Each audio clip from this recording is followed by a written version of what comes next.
తెలంగాణలో ప్రజా తిరుగుబాటు తారస్థాయి చేరుతోంది. మతిలేని రేవంత్ రెడ్డి పాలనలో రాష్ట్రం నిప్పుల కొలిమిలా మండుతోంది.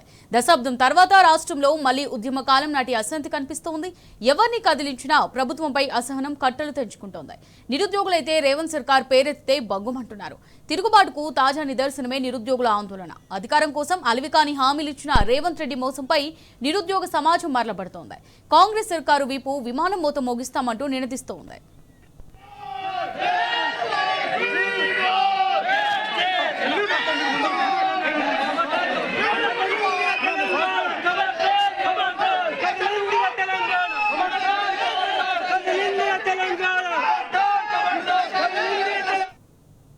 హైదరాబాద్ చిక్కడపల్లి లైబ్రరీ వద్ద నిరుద్యోగులు మెరుపు ధర్నాకు దిగారు. రేవంత్ సర్కార్కు వ్యతిరేకంగా ర్యాలీ తీశారు. కాంగ్రెస్ సర్కారు మోసానికి నిరసనగా నినాదాలు చేశారు. నిరుద్యోగుల ర్యాలీని పోలీసులు అడ్డుకోవడంతో ఉద్రిక్తత చోటు చేసుకుంది. కాంగ్రెస్ ప్రభుత్వం వెంటనే జాబ్ క్యాలెండర్ విడుదల చేయాలని నిరుద్యోగులు డిమాండ్ చేశారు. ఆందోళన చేస్తున్న నిరుద్యోగులపై పోలీసులు లాఠీలు జల్పించారు. నిరసన తెలుపుతున్న వారిని బలవంతంగా అరెస్ట్ చేసి అక్కడి నుంచి తరలిస్తున్నారు.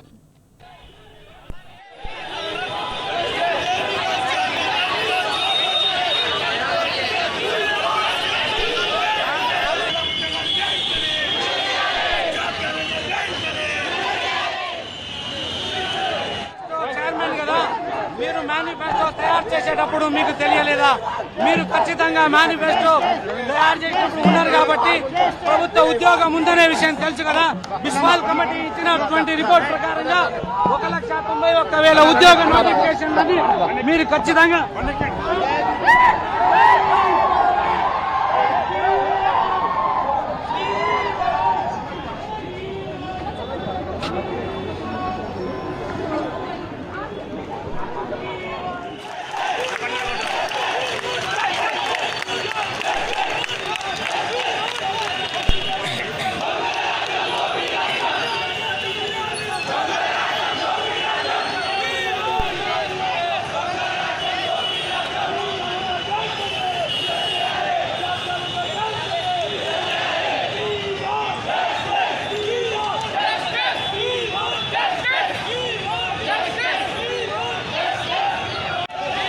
అధికారంలోకి రాకముందుకు ఇదే అశోక్ నగర్ చౌరస్తాలో రాహుల్ గాంధీ రేవంత్ రెడ్డి కూర్చొని మేము అధికారంలోకి వస్తే 2 లక్షల ఉద్యోగాలు ఇస్తాం, నిరుద్యోగ జాబ్ క్యాలెండర్ ఇస్తామని ప్రగల్భాలు వాళ్ళకి ఇదే అశోక్ నగర్ వేదికగా వీళ్ళు నిరుద్యోగుల గొంతుకు వచ్చే నిరుద్యోగుల గొంతుకు వస్తున్నది.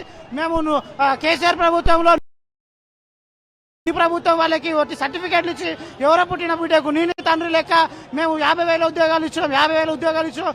అధికారంలోకి వచ్చిన ఏ ప్రభుత్వం ఒకటే సంవత్సరంలో 70,000 ఉద్యోగాలు ఇస్తాం. గత ప్రభుత్వంలో ఇచ్చిన వాటికి సర్టిఫికేట్ ఇచ్చి మేము ఇచ్చినాం అని చెప్పుకుంటున్నా. రేవంత్ సర్కార్ నీకు సిక్కుంటే ఇమ్మీడియట్ గా 2 లక్షల ఉద్యోగాలు నోటిఫికేషన్ ఇవ్వాలి, జాబ్ క్యాలెండర్ ఇవ్వాలి, నిరుద్యోగులకు ఇస్తాను నిరుద్యోగ వృత్తిని ఇవ్వాలి. ఈ రోజు శాంతియుతంగా నిరసన చేస్తుంటే ఇట్లా గాయాల పాలు చేస్తున్నారు, కొడుతున్నారు, తిడుతున్నారు, గుంజుకోబోతున్నారు. మీడియా మిత్రులను కూడా కొట్టే ప్రయత్నం చేస్తున్నారు, నిరుద్యోగుల మీద చేసుకున్నారు. ఖచ్చితంగా మేము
తెలంగాణ చంద్ర నిప్పుల కనకన మండుతోంది.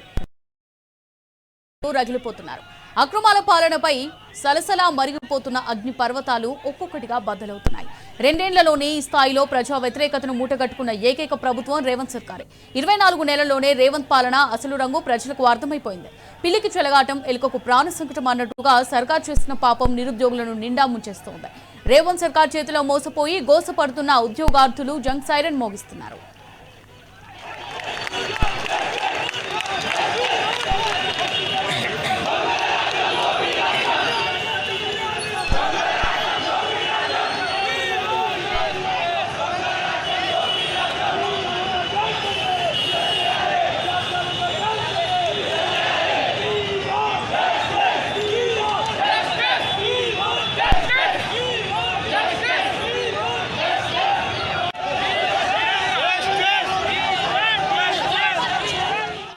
మాకు గ్రూప్ 2, గ్రూప్ 1, గ్రూప్ 3 ఇట్లా ఒక 2000, 3000, 4000 పోస్టులు ఇస్తామని చెప్పేసి అన్నారు.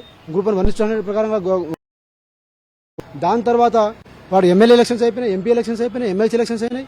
అయినా కూడా మేము వెయిట్ చేసినాం. దాని తర్వాత కూడా మేము దీక్ష చేస్తే ఆ రోజు గ్రూప్ 2 పోస్టులు పెంచలేదు. డిఎస్సీ అయినా పోస్ట్ పోన్ చేసినామంటే అది చేయలేదు. చేయకుండా అప్పటి నుంచి మేము దీక్ష చేస్తుంటే దాన్ని డిబేట్ చేయడం కోసం నువ్వు 119 ఎమ్మెల్యేల ముందర నువ్వు జాబ్ క్యాలెండర్ చెప్పేసి ప్రకటించినావు. మరి ప్రకటించినోడివి నువ్వు ఇస్తా అంటే ఇవ్వాలని చెప్పాలి, ఇవ్వకపోతే ఇవ్వాలని చెప్పు. కానీ అప్పటి నుంచి నువ్వు ఈ రోజు రేపు మేము ముట్టడిలు చేసినాము, ఉస్మానియాలో ర్యాలీలు చేసినాము, ఇంద్రపర్ద ధర్నాలు చేసినాము, సెక్రటరీ ముట్టడి పెట్టినాము, ఎమ్మెల్యేలను కలిసినాము, మంత్రులని మంత్రి పదవి ఇచ్చినాము. ఇంకంతకుమించి ఏం చేస్తాం? మీరు శాంతియుతంగా ధర్నా ర్యాలీ నిర్వహిస్తుంటే పోలీసులు అయితే అత్యుత్సాహం ప్రదర్శించారు, అరెస్ట్ చేశారు, ఎట్లా బట్ట ఆటోలో తీసుకెళ్లిన పరిస్థితిని మనం చూస్తాం. దాన్ని మీరు ఎట్లా చూస్తాం? చూడండి ఈ ఒక్క బటన్ లేవు, మొత్తం బటన్లని మొత్తం బటన్లు పోయేలాగా. ఇక్కడ చూడండి, ఇక్కడ చూడండి, ఇవన్నీ దెబ్బలు కూడా ఈ పోలీసులు ఇంత దారుణంగా ఆటో ఎక్కుతుంటే కూడా ఇష్టం వచ్చినట్టు దుర్భాష మాట్లాడడం, అట్లా అది చాలా మేము దాన్ని తీవ్రంగా ఖండిస్తా ఉన్నాం. మేము మా ఉద్యమం మా యుద్ధం అనేది ప్రభుత్వం తప్ప పోలీసు వ్యవస్థతో కాదు. పోలీసు వ్యవస్థ కూడా మాకు సహకరించాలి.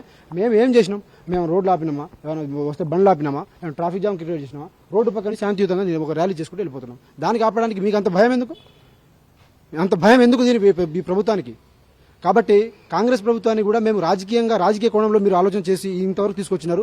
119 ఎమ్మెల్యేల ముందు ఇచ్చినటువంటి జాబ్ క్యాలెండర్ ఇప్పటివరకు ఒక్క నోటిఫికేషన్ వేయకుండా, నోటిఫికేషన్ ఇవ్వకపోవడం ఒక ఎత్తు అయితే 30,000 ఇచ్చినా, 40,000 ఇచ్చినా, 60,000 ఇచ్చినా, 70,000 ఇచ్చినా, లాస్ట్కి 1,50,000 ఇచ్చిన అనే స్థాయికి వచ్చేసినారు. ఈ రోజు ఏమంటున్నారు? ప్రభుత్వ ఉద్యోగాలు ఇవ్వడం అసంభవం, పాసిబుల్ కాదని అంటున్నారు. మరి శ్రీధర్ బాబు గారు ఆ మాట అంటే అసెంబ్లీ వేదికగా కూడా శ్రీధర్ బాబు ప్రకటించారు ఉద్యోగాలు కల్పన. ఆ మాట అనడం వల్ల ఈ రోజు మేము ఈ తెలంగాణలో ఈ నిరుద్యోగ అలజడి జరుగుతుంది అంటే దానికి కారణం శ్రీధర్ బాబు గారు మాట్లాడిన మాటలు. దాంతోపాటు ఈ మంత్రులు సోయి లేకుండా ఇష్టం వచ్చినట్టు 30,000, 40,000, 30,000, 40,000, 70,000, 1,50,000 అనే ఉద్యోగాలు మాట్లాడుకుంటూ ఈ నిరుద్యోగ యువతని రోజు నెలకి 2 నెలలకు 3 నెలలకు ఒక్కోసారి తీవ్రమైనటువంటి ఆందోళన క్రియేట్ అయ్యి చాలా ఇబ్బందులు పెట్టేసినారు. చాలా ఆశ చూసి కూడా మేము అలసిపోయినాం. ఈ నిరుద్యోగ యువత మొత్తం అలసిపోయింది. మీ భవిష్యత్ కార్యాచరణ ఏమైనా ఉండబోతుందా? మా భవిష్యత్ కార్యాచరణ ఒకటే, మేము రాష్ట్ర వ్యాప్తంగా మేము ప్రభుత్వాన్ని మేమైతే విడిచిపెట్టాము. ఖచ్చితంగా మా యొక్క నోటిఫికేషన్ మొన్నటి వరకు మేము నోటిఫికేషన్ వస్తే తీసుకుందాం అనుకున్నాం, కానీ ఇప్పుడు మేము లాక్కుంటాం. తెలంగాణను మేము ఉద్యమం చేసే లాక్కున్నాం. ఈ 2 లక్షల ఉద్యోగాలను కూడా మేము ఉద్యమం చేసే లాక్కుంటాం. దీనికి ఎవరు మేము అతిథులు కాదు. కాబట్టి అంత డెవలప్మెంట్ వాస్తవం చెప్పాలంటే ఆ రోజు ఆ టీఆర్ఎస్ ప్రభుత్వం అన్ని పెన్షన్ నుంచి మొదలు పెడితే నీళ్లు కానీ, కరెంట్ కానీ, ఇన్ఫ్రాస్ట్రక్చర్ కానీ అన్ని డెవలప్ చేసినా కూడా ఆ ప్రభుత్వానికి కేవలం నిరుద్యోగ యువతకు మాకు ఆ ప్రభుత్వంలో నోటిఫికేషన్ విడుదల చేయదని చెప్పేసి మేము ఈ ప్రభుత్వాన్ని పడగొట్టి ఈ ప్రభుత్వాన్ని తీసుకొస్తే ఒక్క నోటిఫికేషన్ విడుదల చేయలేదు. గ్రూప్ 3లో అవకతవకలు, గ్రూప్ 2లో ప్రాబ్లమ్స్, గ్రూప్ 1లో మొత్తం సింగిల్ బెంచ్ జడ్జిమెంట్లు అని చెప్పేసి, డివిజనల్ బెంచ్ జడ్జిమెంట్లు అని చెప్పేసి ఇప్పటికి సుమారు 5 కోట్ల డబ్బులు మేము చందాలు వేసుకుని మరి సుప్రీంకోర్టులో, సుప్రీంకోర్టులో 33 కేసులు వేసుకుంటూ ఇది గ్రూప్ 1 భాగవతం.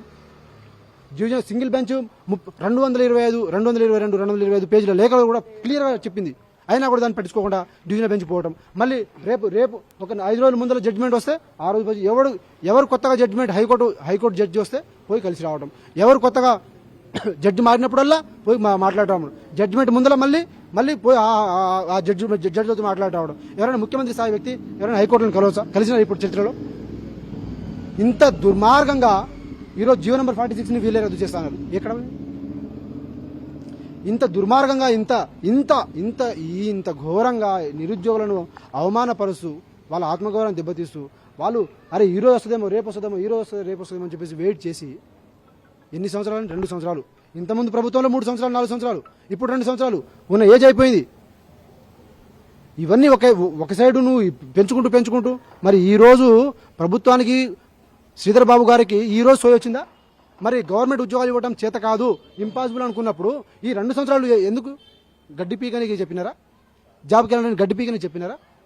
తెలియదా? అప్పుడు జాబ్ క్యాలెండర్ ప్రకారంగా మొత్తం 13 నోటిఫికేషన్స్ మీరు 18 నోటిఫికేషన్ ఇస్తామని చెప్పినారే. మరి ఆ రోజు ఆ ప్రభుత్వ ఉద్యోగాలు మీకు కనబడలే.